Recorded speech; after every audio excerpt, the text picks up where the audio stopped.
Le discernement est une antichambre de la décision. Nécessité pour bien agir, le discernement est essentiel aux dirigeants et aux responsables. Il est pourtant souvent mal compris et mal mis en place. Nous avons un expert en discernement sur ces questions, François Bert. Bonjour, bienvenue. Bonjour Tigrane, merci. Merci d'avoir répondu à notre invitation. Vous êtes François, donc ancien officier de la Légion étrangère, formé à Saint-Cyr, et vous avez créé en 2011 une société qui s'appelle Edelweiss RH. Vous faites de l'accompagnement, vous formez des dirigeants, vous formez des décideurs qui viennent à la fois du public mais aussi du privé. Et vous venez aussi nous parler de discernement à l'occasion de la parution il y a déjà 2 ans, mais c'est un livre important que je présente à nos téléspectateurs, le discernement à l'usage de ceux qui croient qu'être intelligent suffit pour décider, et c'est publié chez Artege. Alors on va commencer par une introduction pour le coup un peu pédagogique, une définition s'il vous plaît François. Pourriez-vous nous donner une définition de ce qu'est le discernement, en quoi c'est une antichambre de la décision? Tout à fait, et je me suis réapproprié une double définition pour précisément sortir le discernement du spectre un peu religieux qu'il avait et pour le restituer à tous les chefs dans l'exercice de leur fonction. Le discernement, pour moi, en effet produit, c'est l'art de donner aux choses la portée qu'elles méritent. Dire ce qui est grave et ce qui ne l'est pas. Et donc, par rapport aux chefs qui peuvent faire preuve de plein de savoir et investir tous les champs, seulement le fait de se dire qu'à la fin des fins, on les attend pour qualifier la portée des choses, prioriser, mais dire ce qui est grave et ce qui n'est pas grave, ce qu'on retient et ce qu'on laisse de côté. Ça, c'est l'effet produit du discernement. En fonctionnement, on y reviendra, le discernement, je le qualifie comme de l'écoute accumulée jusqu'à l'évidence. C'est-à-dire que c'est par nature un acte passif, quelque chose qui procède d'une écoute lente, longue, patiente, accumulée, et qui est l'accueil de l'évidence, donc d'une réalité qui s'impose à nous. Donc entendre Ouais. ce qui n'est pas forcément, ce qui ne paraît pas comme une évidence, mais qui le devient à force d'entendre. Voilà, c'est ça, et puis qui se trie, si j'ose dire.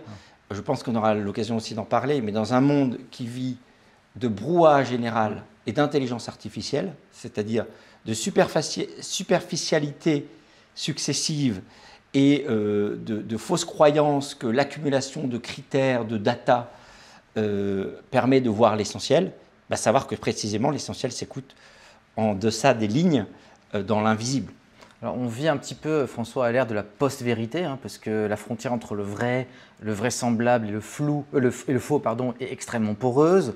Et puis il y a eu tout ce qu'on a vécu avec la pandémie, c'est-à-dire cette idée que nous sommes dans un monde de distraction. Cette distraction, en fait, nous évite, nous empêche d'être vraiment dans un face-à-face avec la réalité, la vérité.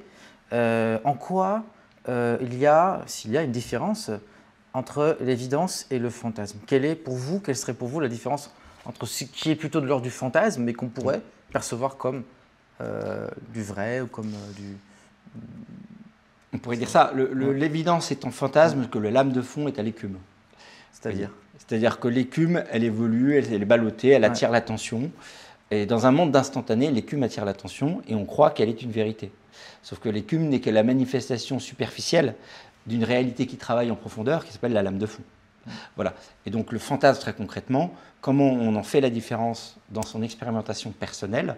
Le fantasme, c'est quelque chose qui passe et qui ne revient pas. En fait, le fantasme, on pourrait dire ça comme ça, c'est une intensité qui croit qu'elle a droit de citer. C'est-à-dire que parce que ça nous envahit momentanément, on imagine que ça va demeurer tout le temps. Parce qu'on est dans une euphorie passagère.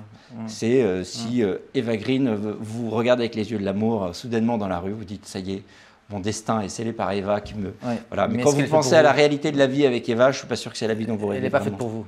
Voilà. Donc, mais par contre, elle vous sublime, elle vous fascine par sa beauté. Voilà. Et puis le fait que vous ayez eu, entre guillemets, la chance que quelqu'un de connu pose son regard sur vous peut vous mettre dans tous vos états. C'est ça le fantasme. C'est que vous croyez que momentanément, la vie bascule pour vous. Sauf que dès que vous prenez un petit peu de recul, un petit peu de temps, quand vous pensez à la vie réelle qui vous attend avec une star comme elle, vous dites en fait j'en veux pas. Et ça ne vous met pas dans la paix. Tandis que l'évidence, c'est un peu les 3 critères de l'évidence. Un, c'est toujours dans la paix. Parce que la paix permet de laisser s'imprimer ce qui est juste. L'agitation poursuit des chimères. 2, c'est la répétition. Donc ça, c'est mon conseil très concret. C'est-à-dire que pour savoir si quelque chose est juste, faut arrêter d'y penser. Dans un monde qui intellectualise tout, qui analyse tout, qui décortique tout, je préconise au contraire la défocalisation. Hein, là-dessus, il y a une phrase magnifique de Louis XIV qui dit « Gouverner, c'est laisser agir la facilité du bon sens. Laisser agir. » Et donc, dans la répétition, c'est je repousse pour voir, hein, j'appelle ça le jeu carré de l'évidence. On reste dans les stars, on va prendre Jean Dujardin de 1617. Voilà, t'es mauvais Jack. Voilà, mais donc le jeu carré de l'évidence, c'est je repousse pour voir si ça revient. Et la troisième chose, c'est que ça s'installe. C'est-à-dire que l'évidence, vous avez beau faire, ça s'installe. Et donc si on file la métaphore amoureuse, quand vous croisez votre futur conjoint, ça ne sera pas forcément intense au départ, ça peut l'être, mais ce qui va faire la différence, c'est dans le temps de voir que ce que vous avez ressenti au départ revient, s'installe, demeure. Je dis que c'est de l'impressionnisme intérieur, c'est-à-dire c'est de la petite touche qui se fait portrait. C'est-à-dire qu'au début, ce n'est pas forcément perceptible, et soudainement, à force de revenir, vous avez l'image en vous de ce qui doit demeurer. Donc ça s'installe. Pour vous donner un autre exemple, je pense qu'on a tous eu des projets qui nous ont mis des étoiles dans les yeux. Et donc, vous voyez aussi dans le monde actuel, comme vous disiez, on peut être ballotté par plein de possibilités. C'est le drame d'ailleurs d'une certaine jeunesse qui ne sait pas s'engager parce qu'elle ne sait pas trancher entre toutes les possibilités qu'on lui a fournies. Mais ce qui est intéressant justement, c'est qu'on va voir souvent que ces possibilités-là, 15 jours plus tard, elles nous sont complètement sorties de la tête. Pourquoi? Parce qu'elles étaient de l'ordre du fantasme. Ça nous a juste flatté l'esprit. Tandis qu'il y a d'autres projets qui sont arrivés peut-être parfois par la petite porte, mais vous avez beau faire, ça revient. Ça revient et ça s'installe. Et au bout d'un moment, vous dites, ça fait 4 fois que ça revient sur mon chemin, c'est donc que c'est ma réalité. Alors, en vous entendre, on a l'impression aussi, parce qu'il y a plusieurs points de vue, il y a le point de vue profane et le point de vue religieux. C'est-à-dire qu'on parle beaucoup de faire des neuvaines pour le discernement, il y a aussi les exercices spirituels de Loyola chez les jésuites. Dans votre perspective professionnelle, comment arrivez-vous à justement joindre tous des profils improbables qui ne sont pas forcément dans une quête de sens, mais qui ont besoin de réponses concrètes à des questionnements, je dirais, extrêmement importants pour leur propre vie professionnelle. Tout à fait. En fait, ce qui est intéressant, c'est d'interroger dès le départ la question de la finalité. C'est-à-dire que, pour moi, si j'ai voulu volontairement faire cet ouvrage, sans bien sûr remettre en cause le discernement spirituel, mais pour le compléter, qui existe et qui est très bien géré, mais le discernement spirituel s'établit par rapport à une finalité spirituelle, qu'on peut résumer dans le fait de devenir saint, voilà, et de se rapprocher de Dieu. La réalité, c'est que dès qu'on est en responsabilité, la finalité n'est plus la même. Très bien traduite, par Richelieu, je cite dans mon ouvrage, qui à la fin de ses mémoires dit « Beaucoup se sauvent en personne privée qui se damnent en personne publique ». C'est la différence entre Louis XVI et Henri IV. Ouais. Louis XVI, exemplaire à titre perso, donc lui il a bien discerné à niveau spirituel. Le problème c'est que cette obsession spirituelle l'a amené assez loin de la prise de décision mouvante, de la décision temporelle, qui fait que faut faire des arbitrages. Et Henri IV c'est l'inverse. Et Henri IV, c'est l'inverse. Ouais. Alors, il y a Saint-Louis entre les deux, mais il y en a un tous les 1000 ans. Ouais. Donc, qui réconcilie les deux. Mais je rappelle que c'est Saint-Louis qui a quand même créé les bordels en France. C'est-à-dire, vous voyez bien, s'il avait été que dans une optique individuelle, il aurait dit « je ne veux pas en entendre parler ». Mais dans la logique temporelle, sachant qu'il devait traiter une société mouvante, compliquée, relative, il a fait le choix d'organiser plutôt que de se subir ou de se cacher les yeux. Alors on est dans un contexte aujourd'hui qui est un contexte de guerre larvée, de situation où on est sorti de l'idéal de paix perpétuelle, qu'on voit la guerre partout, guerre hybride, guerre électronique, cybernétique, guerre de haute intensité. Pourquoi écrire aujourd'hui sur le discernement? Parce que le contexte, effectivement, il a changé, parce qu'il manque de la clairvoyance, il manque d'un besoin aussi de faire une hiérarchie des priorités. Quand on est un décideur, je veux dire. C'est tellement évident. C'est-à-dire que ce qui est absolument ahurissant, je trouve, aujourd'hui, c'est de voir le manque d'épaisseur du personnel politique des dirigeants. Là-dessus. C'est-à-dire qu'en fait, on a des gens qui soit ont du savoir, mais ne savent pas l'articuler sur la suite, donc ils savent tout sauf décider, soit sont des purs communicants, et donc ils vivent, on revient sur la comparaison de l'écume et de la lame de fond, ils vivent que sur l'écume. Ce sont des écumologues, ils surfent de vague en vague. Exemple évident, si quand il y a un Samuel Paty ou quand il y a l'assassinat d'un professeur comme récemment, ça ne produit pas chez les dirigeants la prise en compte d'un sujet majeur qui mérite qu'on y passe un temps considérable pour permettre une réorientation, ça ne produit chez eux qu'un module de communication. C'est-à-dire que quand on a un Premier ministre qui dit « Ah, un élève a été poignardé, donc on va interdire la vente des couteaux aux mineurs », bien sûr, ça règle le problème. Parce qu'il n'a pas de couteau dans sa cuisine, par hasard. Mais donc voilà. Et donc le sujet, c'est que, on peut dire ça comme ça, et ça résume et le niveau international et le niveau intérieur. On peut considérer qu'aujourd'hui, le système d'instantané dans lequel on vit fait dire que la loi ou le communiqué valent action. C'est-à-dire qu'il y a une sorte de mythe de l'action politique aujourd'hui qui est de dire « j'ai fait une loi, j'ai fait un communiqué, donc le problème est résolu ». On confond l'action et la communication. Exactement. Ça, il y a une vraie fusion qui s'est faite. Ça, c'est Emmanuel Macron. Enfin, je veux dire, mais il y a aussi, est-ce qu'on peut parler aussi, bon, on ne peut pas porter de jugement de valeur, mais aussi d'un nivellement vers le bas, c'est-à-dire un effondrement même cognitif, parce que le personnel politique est moins bien formé, ce n'est pas des gens qui lisent forcément. On avait des présidents qui étaient des grands écrivains. Je pense aussi à Georges Pompidou, je pense à François Mitterrand, qui était un très grand lecteur aussi. Bien sûr. Et c'est plus tout le cas aujourd'hui. C'est l'ère du temps court, c'est l'ère de l'instantanéité, c'est ça? Qui fait qu'on a moins d'aptitude à prendre des décisions parce qu'on n'a pas suffisamment de recul sur le temps, sur l'histoire, sur la... C'est exactement ça. Et je pense qu'il y a trois phénomènes. C'est-à-dire qu'il y a un problème de casting politique qui va s'aggravant. La politique étant devenue une vente, on a l'émergence de vendeurs de plus en plus perfectionnés par rapport à l'activité de vente dans un système ultra médiatique et une sorte d'alliance un peu maléfique, sans aller trop loin, entre des médias qui ont besoin d'émotions récurrentes. Je dis que les médias sont des traders d'émotions. Ils jouent sur les émotions. Aussi, et d'un personnel politique qui a compris qu'ils pouvaient se jouer là pour parvenir à leur fin. Et donc, il y a cette alliance-là. Donc ça, c'est le premier sujet. Le deuxième sujet, c'est qu'on a... comment dire? Donc, il y a un problème de casting. Le deuxième sujet, c'est qu'on a un monde de plus en plus interdépendant. Et donc, du coup, tout le monde dépend de tout le monde. Donc, chaque effet, d'un côté, a des répercussions partout. Et donc, c'est ça qui est dramatique. Et c'est pour ça que, d'un côté, on a un monde qui se tient par interdépendance, même s'il se trouve des méchants faciles sur lesquels taper indéfiniment. Mais malgré tout, cette interdépendance peut provoquer une chute globale. Donc, c'est un vrai danger. Et troisième sujet, c'est qu'effectivement, dans un monde d'instantané qui croit à cette illusion que plus on communique, plus on arrive à régner, on n'arrive pas à stopper la tendance et à faire ce pas de recul nécessaire pour se recentrer sur l'essentiel. Et avec, dans l'essentiel, deux choses, effectivement, voir ce qui est prioritaire. Et deux, je trouve, ce serait assez intéressant d'interroger là-dessus tous les spécialistes un peu en stratégie. Il n'y a plus de stratégie. C'est-à-dire que les gens ne savent pas ce qu'ils veulent. Pas de prospective. Exactement comme dans une relation entre plusieurs personnes, les relations dégénèrent quand il y a un mélange d'hyper-empathie et d'hyper-autocentrage. Hein. Vous voyez, on vit un peu ça. C'est-à-dire qu'il y a dans le foutoir des gens qui ne pensent qu'à leur gueule, pardonnez-moi d'être un peu cru, et des gens qui ne savent que s'adapter aux autres. Et s'adapter, c'est une ambition de pâte à modeler. Il ne faut pas s'étonner d'être tordu à la fin. Et donc, rien n'est plus urgent pour avancer qu'à chaque niveau, quelqu'un qui soit capable de se taire, de rester seul et de réfléchir à ce qu'il veut. Et on peut construire une politique interne et a fortiori externe quand on sait ce qu'on veut. Alors, vous avez été officier à la Légion étrangère et vous formez des décideurs. Est-ce qu'il faut forcément être un chef pour avoir cette capacité de discernement, pour être amené à discerner? Est-ce que ça concerne seulement les officiers ou les patrons d'entreprise ou pas forcément? En fait, on est tous amenés dans sa vie à avoir des décisions, que ce soit des décisions de choix personnels, de responsabilité familiale, de responsabilité associative, etc. Donc, je pense que la décision, elle est partout.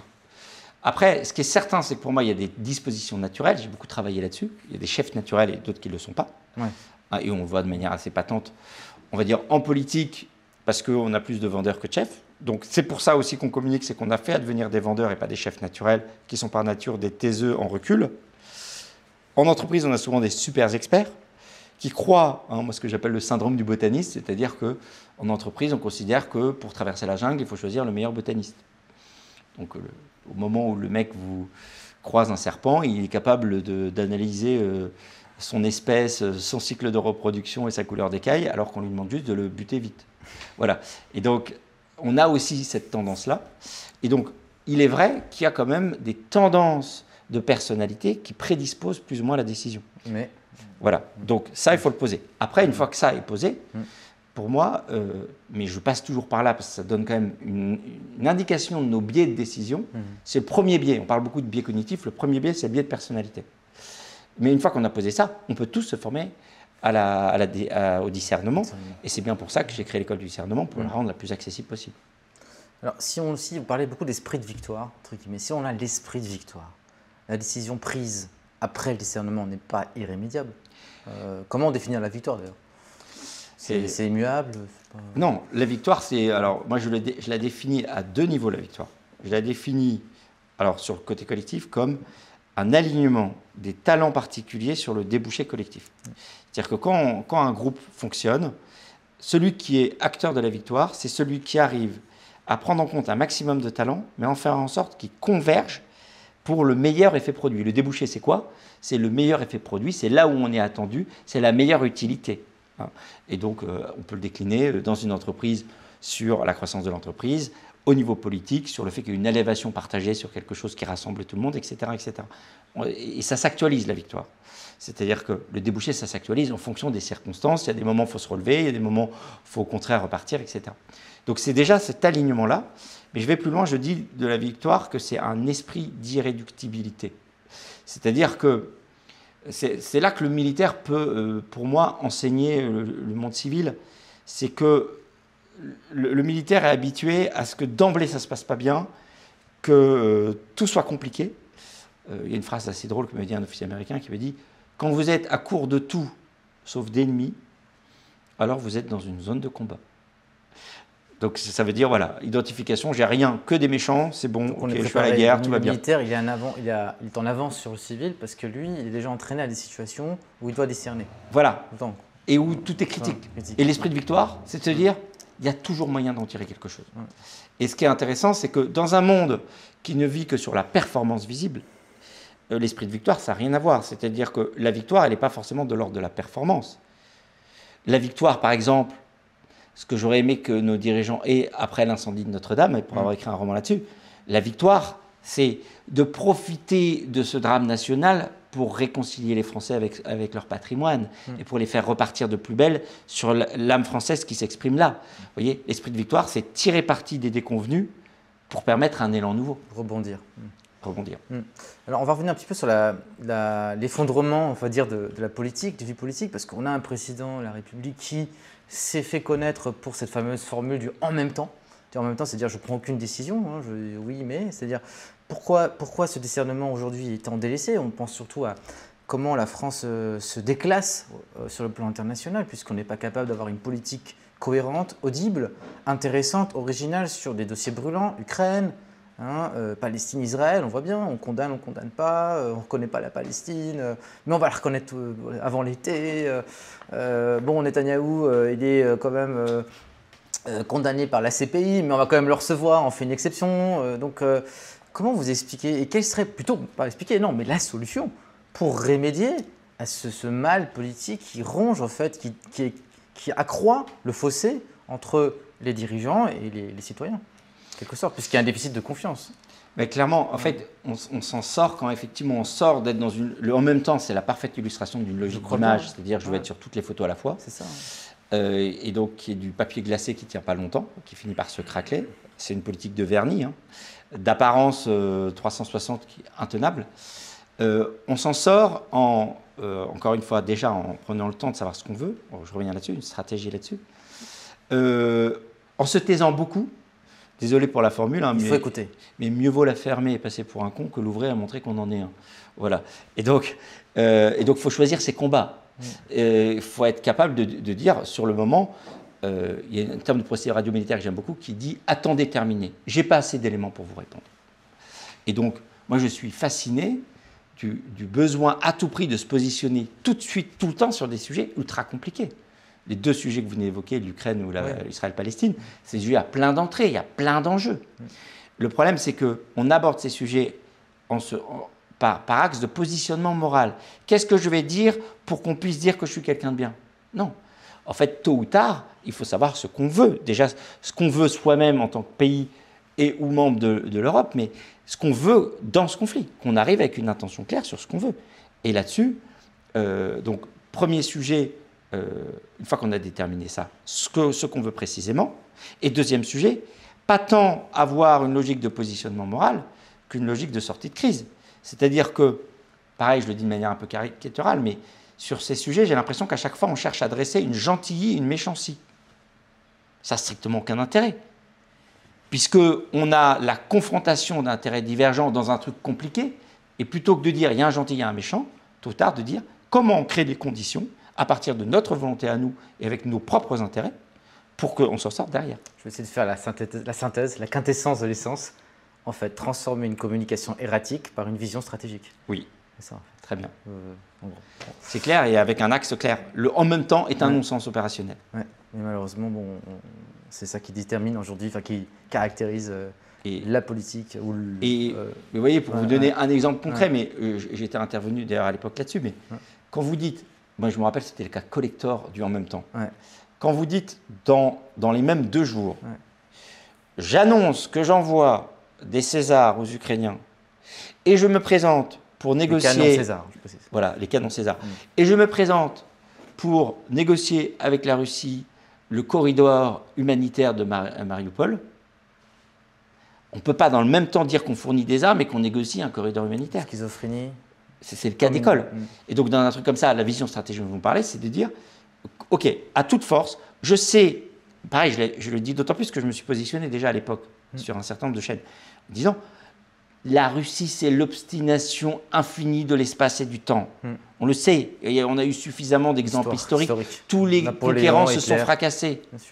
Donc, à partir du moment où on sait ça, on sait très bien que ça finira de manière illimitée.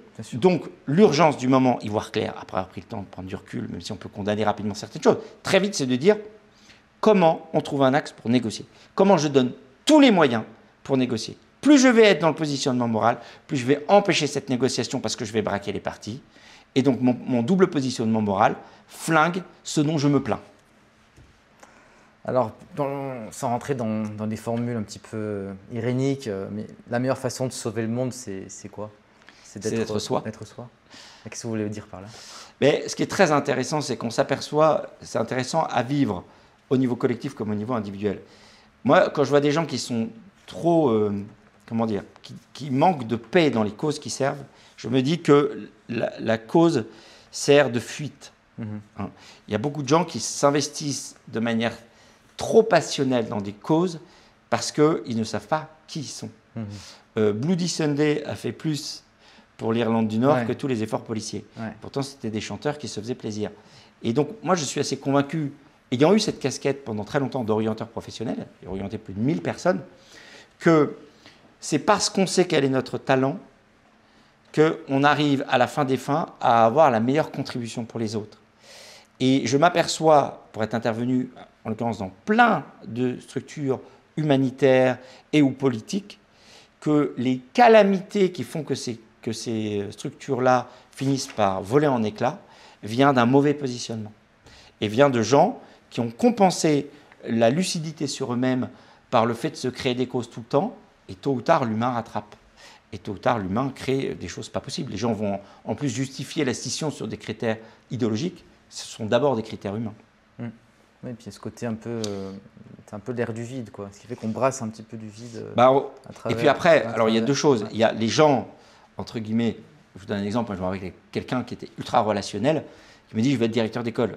Je lui dis, tu vois, toutes les discussions que tu as passionnées sur l'école là, à la minute où tu es directeur d'école, tu dois être silencieux, arbitre, et tu vas donner, parce que tu es directeur d'école, exactement la même place à la personne qui ne pense pas comme toi qu'à la personne qui pense comme toi, parce que tu es là pour que ça fonctionne. Vous voyez? Donc, vous voyez, c'est cas d'école. Donc, c'est le premier cas. Et l'autre cas, ça, c'est aussi un indice, on pourra en parler, c'est un autre sujet. Chaque fois que je vois quelqu'un trop verbeux dans une cause, je me dis qu'il y a de la toxicité dans l'air. C'est-à-dire qu'il compense par l'intensité des mots ce que l'action ne montre pas. Très juste. Il faut se méfier. Encore une fois, cette frontière du faux, du vrai, du vraisemblable. François Abad, vous avez été officier, vous avez dirigé, vous avez commandé des soldats, et maintenant vous travaillez avec des décideurs, vous travaillez avec des chefs d'entreprise ou des hauts fonctionnaires dans la fonction publique. Qu'est-ce qu'un bon chef, d'après tous vos critères? S'il y en avait un seul, et après je vais un peu développer, s'il y en avait un seul, c'est bien sûr celui qui sait discerner. C'est-à-dire que là où je trouve ça extrêmement intéressant aujourd'hui, c'est qu'on voit le leader d'abord dans sa capacité à mobiliser, Mais si je suis cette logique-là, Hanouna et Nabila sont les leaders d'aujourd'hui, hein, parce qu'ils en ont du follower. Et donc, comme quoi le vide attire. Mais que d'influenceurs aujourd'hui sont capables de générer du clic, de l'entraînement, mais sans direction. Donc, ce qu'on attend précisément d'un chef, caput capitis la tête, donc celui qui sait où il va, ben, c'est une autonomie dans la direction, dans la capacité à trouver et à faire vivre le chemin. Voilà. Et donc après, si je décline, ce qui va fonder le chef, c'est cette autonomie-là, cette autonomie de pensée pour à tout moment donner la direction. C'est le fait de savoir s'entourer parce qu'il ne sait pas tout faire et qu'une grande partie, 1, du renseignement, 2, des initiatives et 3, des efforts va venir précisément de la qualité des personnes avec lesquelles il est, tout le travail de la subsidiarité de manière vitale. Et la troisième chose, on va reconnecter avec tout ce qu'on a dit, c'est par justement capacité de présence continue, le fait de réorienter sans cesse l'action par étapes et de partir du principe que le discernement, ce n'est pas juste avoir vu la direction finale, mais c'est aussi et surtout voir à tout moment les étapes nécessaires pour que l'avancée collective puisse se permettre. Je pourrais vous laisser avec cette image. Il faut voir les sommets, imaginer les sommets, mais ce qui va faire la différence entre le stratège pur et le chef, c'est celui qui est capable de déterminer les cols et de col en col faire vivre l'avancée collective jusqu'au sommet. Il y a une formule que j'aime bien dans votre livre, j'ai lu, qui m'a beaucoup frappé, c'est le discernement, c'est passer de l'excellence à la présence. Est-ce qu'on peut revenir un petit peu là-dessus? Oui, oui, on revient toujours à notre cœur de sujet, c'est-à-dire que l'excellent, en fait, est une machine qui se croit intelligente, mais ça reste une machine. C'est-à-dire qu'en fait, il a des sommes de savoir, il a des logiciels qui tournent. Mais est-ce que ça sert entre guillemets, c'est l'intelligence au sens anglais, c'est-à-dire la production de renseignements, mais sans capacité autonome à donner aux choses leur portée. Vous voyez, on revient au discernement. La présence, c'est une capacité à être au monde qui permet, par écoute accumulée, encore une fois, de voir ce qui se joue. Vous voyez, un exemple que je trouve éloquent, moi, c'est l'exemple de Jeanne d'Arc, qui, alors que tous les guerriers se réunissaient les uns derrière les autres pour voir comment sortir la France de la situation, Jeanne d'Arc arrive, alors elle triche un peu parce qu'elle avait le Wi-Fi céleste, mais Jeanne d'Arc arrive et comprend que le point nodal de l'affaire, c'est la confiance en soi du roi.